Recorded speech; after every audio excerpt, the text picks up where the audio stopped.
Who's afraid of the dark? This is 10% luck, 20% skill, 15% concentrated power of will, 5% pleasure, 50% pain, and 100% reason to remember the name. Corrine Jackson here, and I am your Tuesday. And this week, the YARebels are talking about darkness in young adult literature.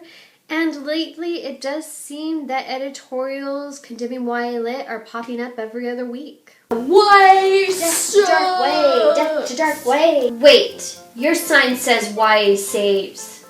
Well, things have been kind of quiet over on my website, and I thought maybe if I did this, then I could build up my traffic kind of like you. And you know, wouldn't that be brilliant and actually work? Because it sure as hell seems like people have figured out that it's easier to condemn YA lit than to actually talk about the quality YA lit that's out there. And obviously more likely to draw a crowd. To keep YA authors honest about our subject matter, I do think that it is silly to put our heads in the sand and pretend teens don't know that these topics are out there. I mean, when I was a teenager, I was reading things that were barely PG rated, let alone G rated. What on earth is your daughter reading? Bodice rippers?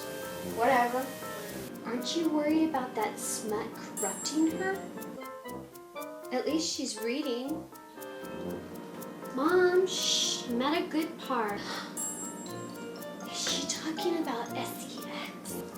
You know I can spell, right? And the thing is, from 13 to 18, romance novels were about all I read. I mean, I devoured them. I still devour them. I love them. And you'll be shocked to know they did not actually corrupt me. I know, seriously, right?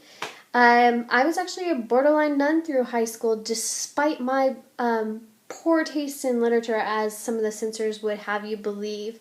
But if anything was going to corrupt me, it really would have been the home life that I had and the household that I came from.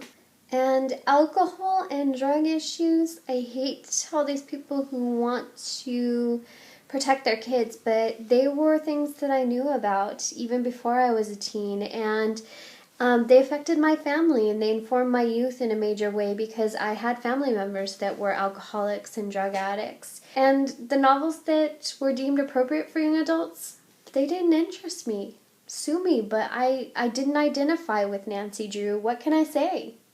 I wanted books with darker issues that I could relate to and characters going through things that I was going through that I could actually understand, not a lot of the literature that was out there.